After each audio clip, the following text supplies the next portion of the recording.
Hello friends, तो कैसे हैं आप लोग। तो आज हम लोग एडवांस कंट्रोल सिस्टम का इम्पोर्टेंट क्वेश्चंस डिस्कस करने वाले हैं, जो कि university exam Jharkhand university of technology के अंदर जो आता है उसके लिए बहुत इम्पोर्टेंट रहने वाला है।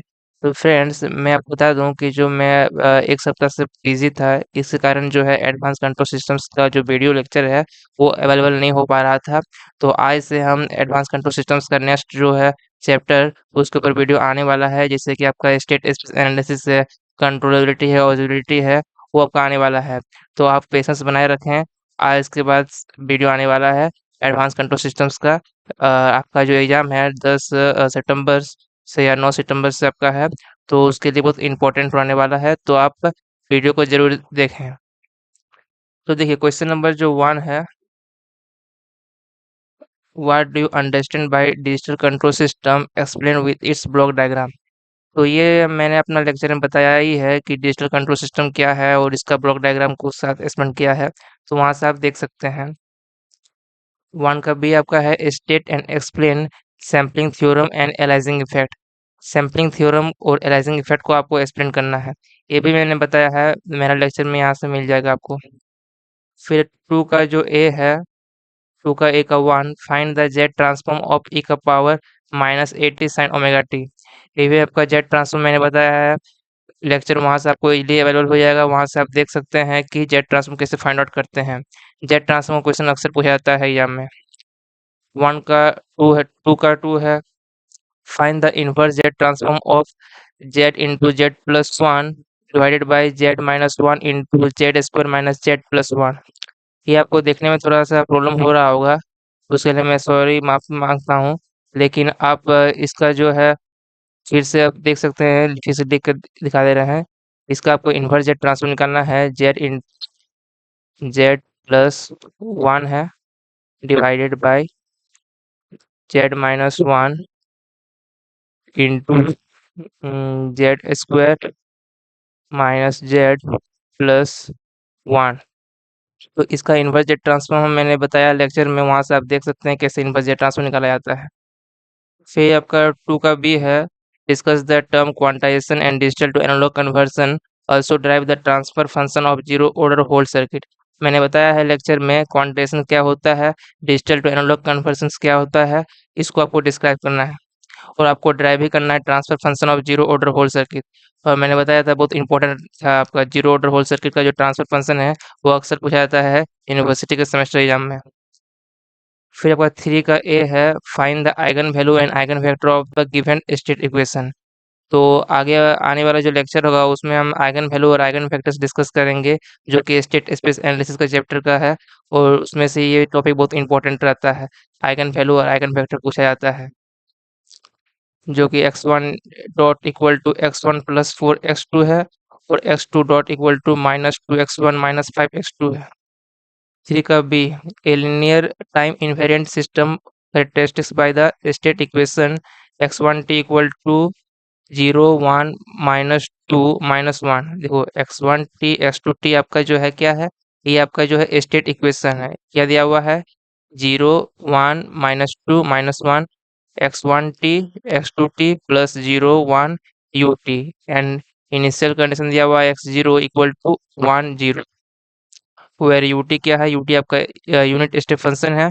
तो आपको जीरो इनपुट रिस्पॉन्स और zero state response find out करना है और टोटल रिस्पॉन्स फाइंड आउट करना है।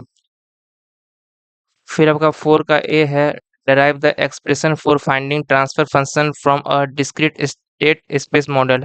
तो discrete state space model से आपको जो है ट्रांसफर फंक्शंस फाइंड आउट करना है, उसका एक्सप्रेशन को ड्राइव करना है। फिर 4 का बी है, determine the transfer matrix of a discrete state space system as describe by. आपको जो है इसमें स्टेट ट्रांजिशन मैट्रिक्स आपको निकालने के लिए बोला गया है। ट्रांसफर मैट्रिक्स मतलब क्या है, स्टेट ट्रांजिशन मैट्रिक्स ही है, दोनों सेम ही है। जो मेरा फाई एक्स आता है वो हो गया आपका स्टेट ट्रांजिशन मैट्रिक्स, वही निकालने के लिए बोला गया है इसमें। तो मैंने आगे जो लेक्चर आएगा वो स्टेट ट्रांजिशन मैट्रिक्स के ऊपर आएगा, वो अगर देख लेंगे तो वहाँ से आपका क्लियर हो जाएगा डाउट, जो भी आपका आता है क्वेश्चंस वो आपका क्लियर हो जाएगा। तो स्टेट ट्रांजिशन मैट्रिक्स इंपॉर्टेंट रहता है। तो यहाँ दिया गया है x1 k plus 1 x2 k plus 1 equal to 0 3 -2 -5 into x1 k x2 k ये आपका मैट्रिक्स है plus 1 1 1 1 u k and y k equal to दिया हुआ है 2 1 1 0 इंटू x1 के x के।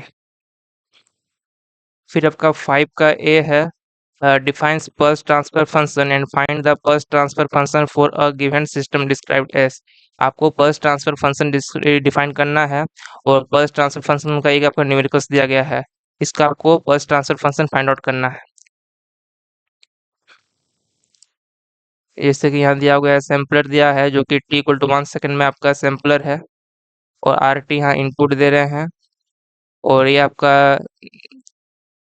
ट्रांसफर फंक्शन निकालना है इसका 5 by S into S plus 1 into S plus 2 है। ये अगर दिख नहीं रहा होगा तो लिख देते हैं फिर से, ये आपका 5 है divided by S into S plus 1 है इंटू एस प्लस 2 है।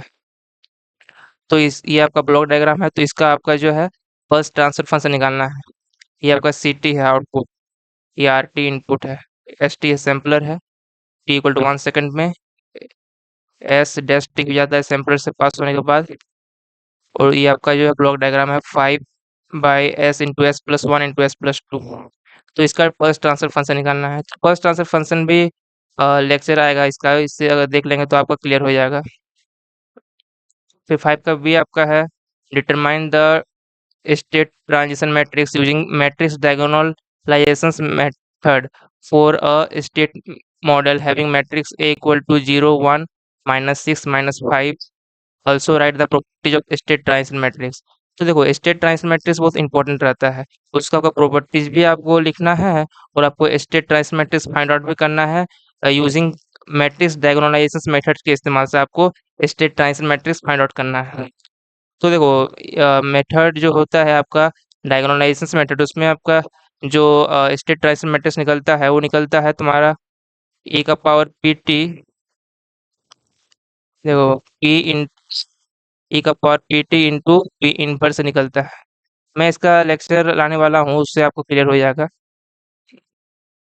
तो देखिए ये जो क्वेश्चंस बताया ये आपका यूनिवर्सिटी एग्जाम के लिए बहुत इंपॉर्टेंट रहता है और ये अगर कर लेते हैं तो आपका पासिंग मार्क्स डेफिनेटली इन्हीं में से आने वाला है। तो अगर चैनल में नए हैं तो सब्सक्राइब जरूर करें। Thank you.